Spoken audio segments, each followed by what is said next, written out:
কর্মব্যস্তময় দিনগুলো থেকে এবার ছুটি নেওয়ার পালা। এক কথায় নিরুদ্দেশ হয়ে যাচ্ছি সংসার থেকে।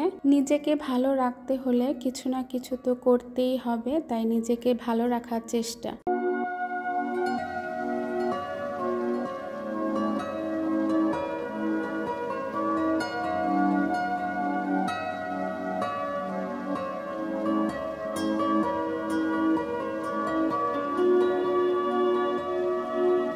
সংসার এমন একটা জিনিস যেখান থেকে আপনি পালাতে চাইলেও কিন্তু পালাতে পারবেন না।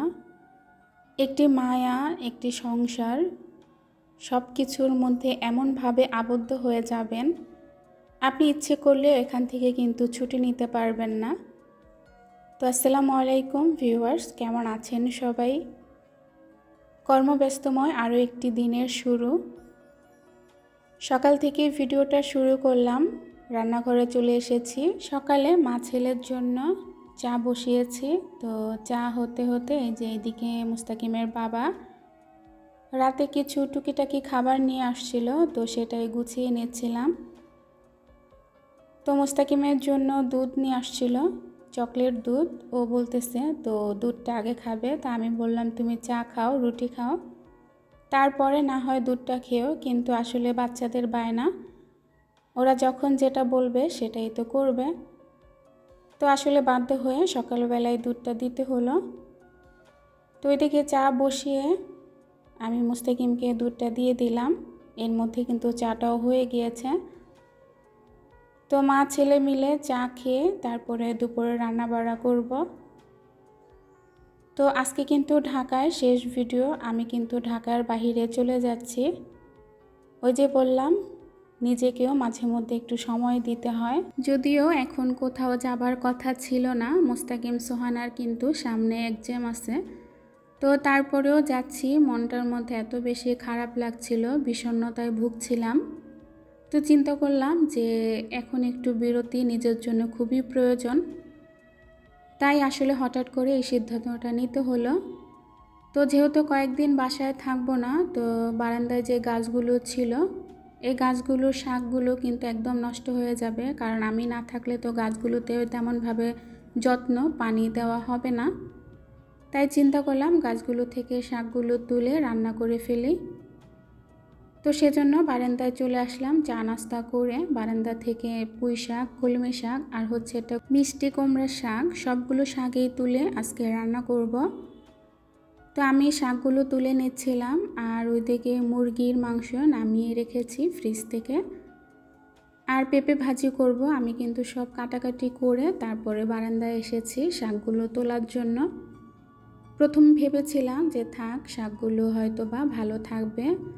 তো পরে আবার চিন্তা করলাম পানি না দিলে তো শাকগুলো নষ্ট হয়ে যাবে, লাল হয়ে যাবে। আর এইটুকু বারান্দায় এর চেয়ে আর বড় হবে না শাক।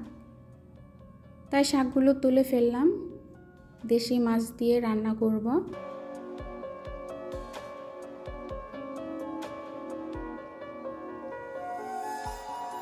আমার ভিডিওর এই পর্যায়ে এসে যারা আমার ভিডিওর সাথেই আছেন, আশা করব একটি লাইক দিয়ে আমার পুরো ভিডিওটা কন্টিনিউ করবেন। আর যদি আমার ভিডিওটি আপনাদের কাছে কোনো অংশ ভালো লেগে যায়, তাহলে চ্যানেলটি সাবস্ক্রাইব করে আমার পাশে থেকে যেতে পারেন এবং আমাকে সামনে এগিয়ে যেতে সাহায্য করতে পারেন। আপনাদের ভালোবাসা, আপনাদের সাহায্য আমার একান্তই প্রয়োজন।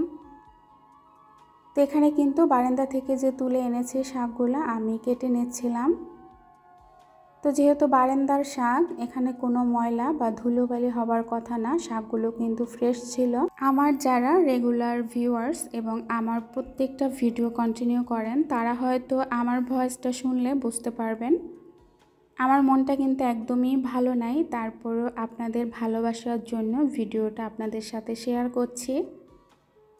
মনটা অনেক বেশি খারাপ, সেটা আপনাদের বলবো সামনে। পরবর্তী যে ভিডিও আসবে সেই ভিডিওতে শেয়ার করব, তো আজকে আর বলবো না। তো আমি কিন্তু শাকগুলো কেটে চলে আসলাম রান্নাঘরে। তো অফ ক্যামেরায় কিন্তু আমি মাছ, মুরগির মাংস, শাক কেটে সব কিছু ধুয়ে একদম রেডি করে নিয়েছি। এখন শুধু রান্না করার পালা। তো আজকে পেঁপে ভাজি করব আর মুরগির মাংস রান্না করব। আর বেলে মাছ, এই মাছ দিয়ে আমি শাক রান্না করব। আসলে এই বেলে মাছ দিয়ে শাক রান্নাটা হচ্ছে আমার শ্বশুরবাড়ির রান্না। আমরা কখনো এভাবে খাই নাই, কিন্তু শ্বশুরবাড়ি গেলে দেখা যায় আমার শাশুড়ির হাতের রান্নাটা কিন্তু অনেক বেশি মজার হয়। আর উনি এই ধরনের তরকারিটা বেশি রান্না করেন, তাই আমার কাছে কিন্তু অনেক বেশি ভালো লাগে। মাঝে মধ্যে আমি রান্না করি। তো মুরগির মাংসটা কিন্তু রান্না করা হয়ে গিয়েছে।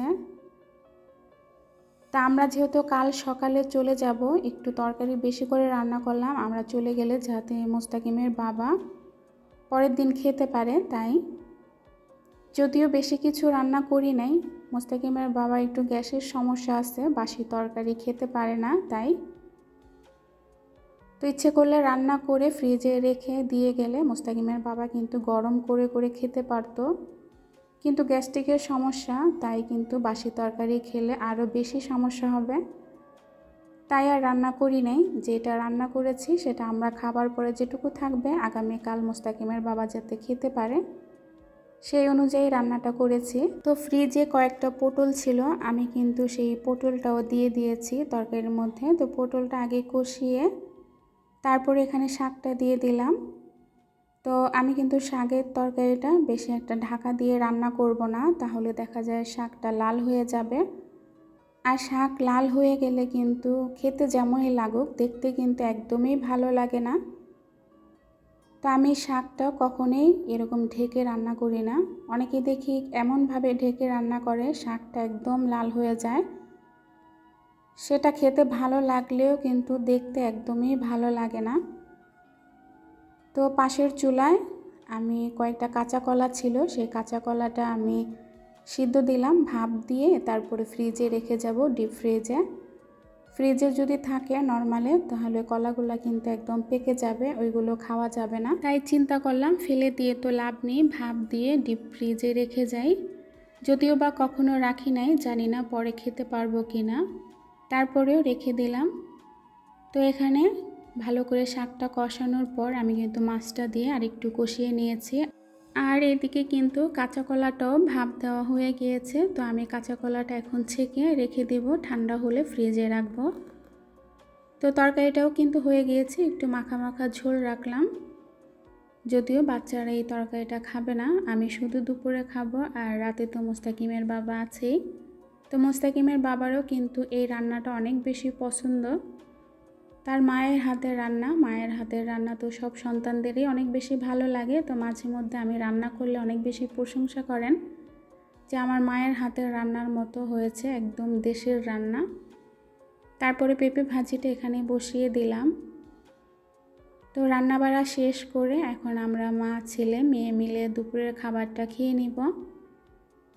ফাইনালি রান্নাবাড়া শেষ করে এবং খেতে চলে আসলাম। আর রাতে একটু আলু ভর্তা করেছিলাম, সেটা আমি ফ্রিজে রেখে দিয়েছিলাম। তো ফাইনালি খাওয়া দাওয়া শেষ করে চলে আসলাম বিকালে। তো কাপড় গুছিয়ে নিচ্ছিলাম, নর্মালি বাসায় যে কাপড়গুলো পরি সেইগুলো গুছিয়ে নিচ্ছি। খুব কম কাপড়, বেশি কাপড় নিব না। আসলে বেশি কাপড় নিলে টানা হেঁচড়া করতে অনেক বেশি কষ্ট হয়, তাই অল্প কয়েকটা কাপড় নিয়ে গুছিয়ে রাখলাম, সকালবেলা বেরিয়ে পড়ব। তো কোথায় যাচ্ছি, কেন যাচ্ছি সেটা আপনারা দেখতে পারবেন আগামী ভিডিওতে। আমার পরবর্তী ভিডিও দেখার আমন্ত্রণ জানিয়ে আজকের ভিডিওটা এখান থেকেই শেষ করব। আর সবার সুস্বাস্থ্য কামনা করে আজকের ভিডিওটি এখান থেকেই শেষ করছি। সবাই ভালো থাকবেন, সুস্থ থাকবেন, নিরাপদে থাকবেন। যার যার অবস্থান থেকে সবাই সবার জন্য দোয়া করবেন। আল্লাহ হাফিজ।